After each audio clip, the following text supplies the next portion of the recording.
काफ़ी हैपनिंग जगह है यार ये, मतलब तो आप सीपी में हो भाई। कहते हैं ना कि आपको एक्सपोजर मिलना चाहिए, लेकिन दिल्ली का हिसाब उल्टा है। अच्छा।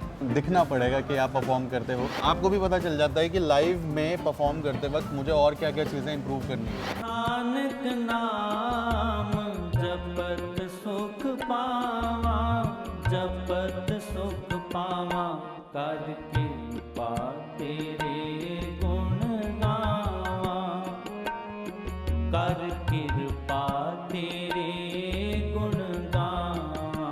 एक बात तो तय है कि दिल्ली में सुकून ढूंढने की ज़रूरत नहीं है, क्योंकि सुकून पाने की जगह बहुत सारी है।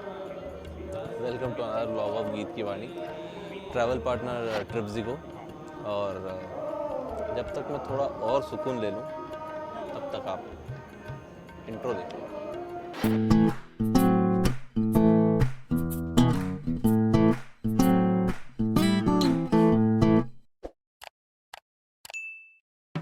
दिल्ली और नाइट लाइफ बहुत बड़ा कनेक्शन है, और दिल्ली की इस नाइट लाइफ का सीधा सीधा कनेक्शन है यहाँ के क्लब्स और यहाँ पर होने वाली पार्टीज़ के साथ। और इन क्लब और पार्टीज़ का सीधा कनेक्शन है लाइव म्यूज़िक से।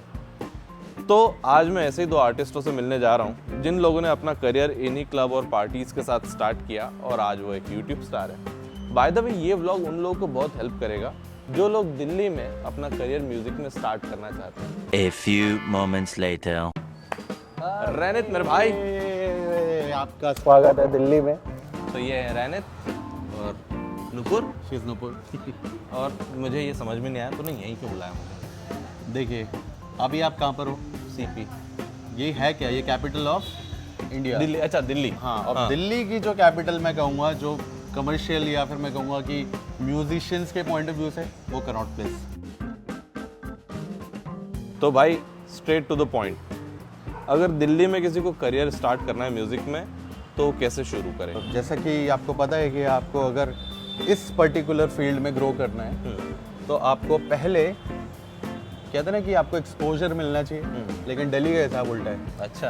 दिखना पड़ेगा कि आप परफॉर्म करते हो और आप कैसा करते हो। हाँ। और जितना अच्छी आपकी परफॉर्मेंस, जितनी ज़्यादा आपकी परफॉर्मेंस, उतना ज़्यादा आपके पास शो। तो मतलब ऐसे क्लब्स को टारगेट करना या फिर अप्रोच करना इजी है? देखिए जैसे जॉब होती है, हाँ। जॉब के लिए क्या चाहिए आपको? हाँ, मिनिमम Experience। क्वालिफिकेशन और एक्सपीरियंस। और तो जो मेन जो एंट्री है ना, वो थोड़ा सा टफ है, क्योंकि आप कहीं भी काम लेने जाओगे तो सबसे पहले आपको पूछा जाएगा कि आपने पहले कहाँ परफॉर्म करा है। और यहाँ पर फंस जाते हैं न्यू कमर्स।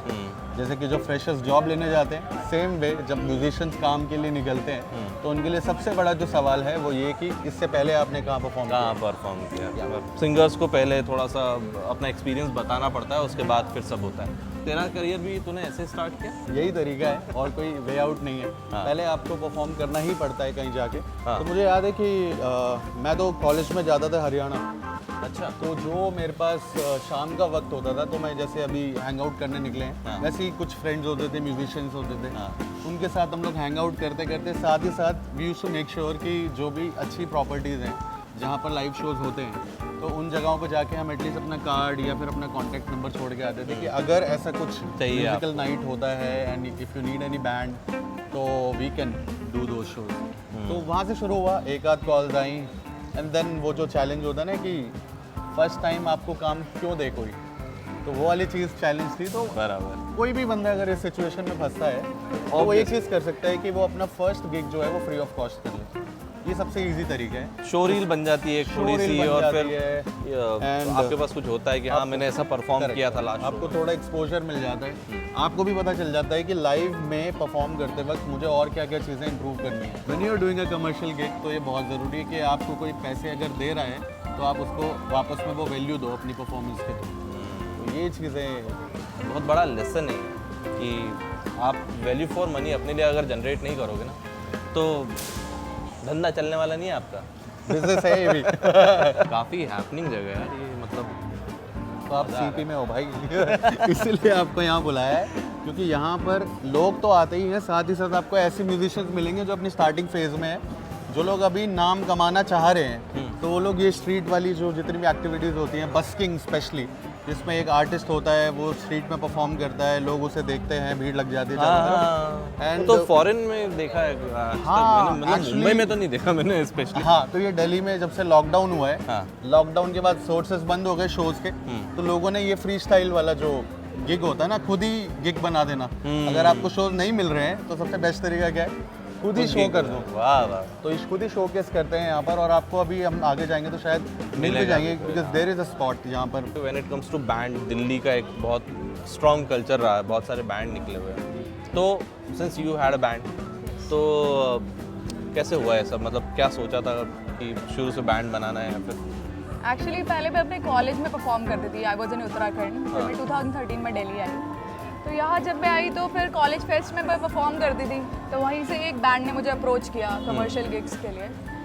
वहीं से मैंने अपना स्टार्ट किया म्यूज़िक का जर्नी एक बैंड के साथ। तो ये है कि आप जब नए नए दिल्ली में आते हो, जो भी बाहर से आते बच्चे, उनके लिए बहुत इजी होता है अगर आप म्यूज़िक सीखे हुए हो तो अर्न करना, क्योंकि अब बैंड कल्चर है ही, तो आप बड़ा इजीली अर्न कर सकते हो यहाँ पे।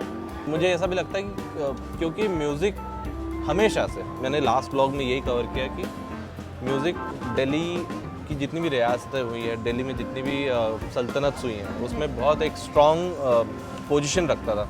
वही कहीं ना कहीं कल्चर यहाँ पे चलता आया। अब वो थोड़ा थोड़ा बदल गया है, फॉर्म बदल गए हैं, बैंड आ गया है या फिर कुछ अलग चीज़ें आ गई हैं। वेस्टर्न इन्फ्लुएंस भी है। वेस्टर्न इन्फ्लुएंस भी है ऑफकोर्स। तो क्योंकि कल्चर का म्यूज़िक हमेशा पार्ट रहा है यहाँ पे, तो आपके लिए मार्केट उतना ओपन हो गया। That's what I felt. मतलब एज एन आउटसाइडर अगर मैं गलत हूँ तो मुझे बताना। जैसे मैं आपको एक बात बता दूँ, रैनित से मैं सबसे पहली बार 2016 में मिला था आइडल में। 2016 बताओ। 2016, फिर हम 18 में मिले, 18 फिर हम 22 में मिले वापस। तो हमारा इट्स मिलना- been a long association with Ranit. हम लोग ऑल्दो इतनी कोई बात करते हुए नहीं आए, पर लास्ट शो के बाद राइट, अगर कुछ फ़ायदा हुआ है, बॉन्डिंग हमारी अगर कुछ फायदा हुआ है तो ये तो हुआ है यही कि हुआ। हमारा भाईचारा बढ़ गया है। बढ़ गया है। दोस्ती, ये एक ऐसा शब्द है जिसमें दो अनजान लोग बिना कोई रिश्ता होते हुए भी जुड़े रहते हैं। अब जरूरी नहीं है कि आप उनसे रोज बात करें, पर जरूरी ये है कि आप उनसे जब भी मिलें, आप वहीं से रिज्यूम करें जहां पर आपने उन्हें पिछली बार छोड़ा था। ये क्या है, यहाँ भीड़ क्यों लगी हुई है? ये वही है जो मैं बोल रहा था ना आपको। हाँ, अभी तो फिलहाल यहाँ बी बॉइंग चल रहा है आई थिंक। वैसे यहाँ पर बस्किंग आर्टिस्ट भी होते हैं, मतलब कभी गिटार प्ले कर रहे हैं, कभी यहाँ पर कोई होता है जो क्लासिकल गा रहे हैं हारमोनियम लेके। अच्छा। हाँ, ऐसा भी होता है।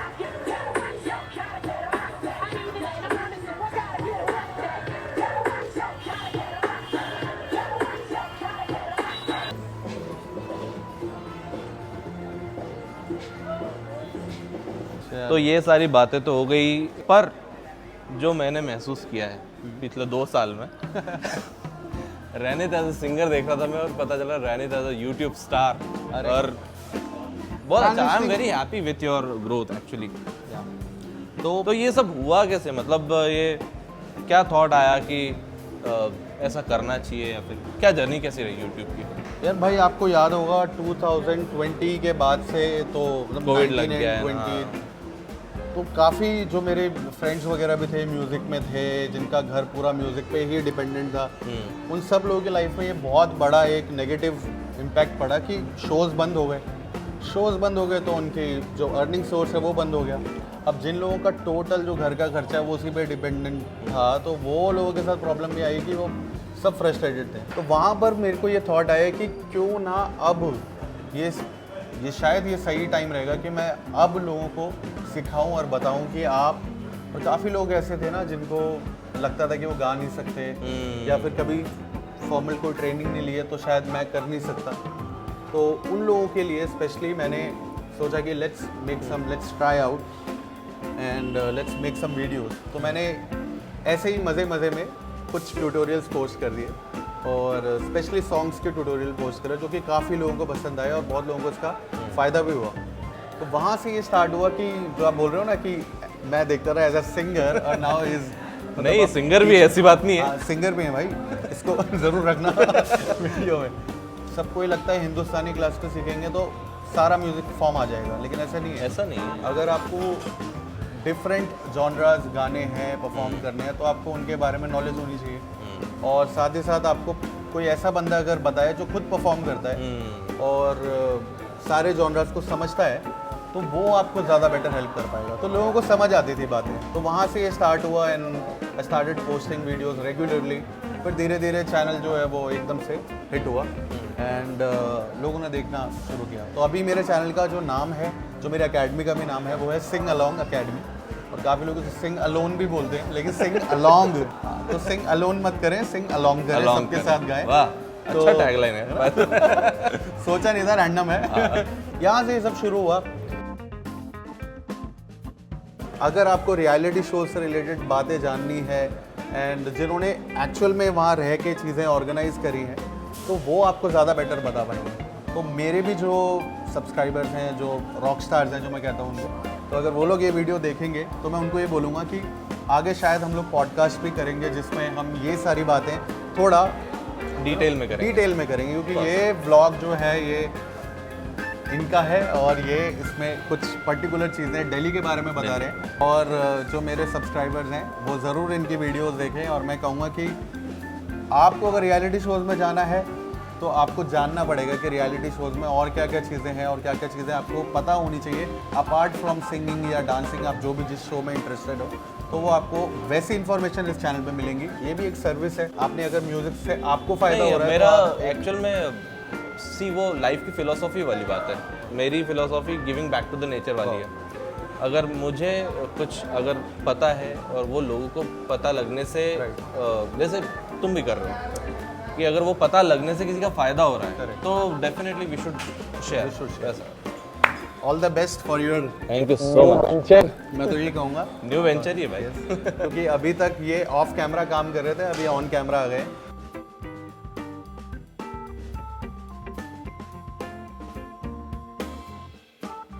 तो इस व्लॉग को यहीं पर करते हैं ख़त्म। अगर आपको लगता है कि ये व्लॉग किसी के काम आ सकता है तो इसे उन लोगों के साथ ज़रूर शेयर कीजिए। अगर आप चैनल पर नए आए हैं तो इसे सब्सक्राइब करना बिल्कुल भी ना भूलें। और जहाँ तक बात है अगले व्लॉग की, तो अगले व्लॉग में हम कवर करेंगे दिल्ली से रिलेटेड एक और चैप्टर। तब तक के लिए सी यू।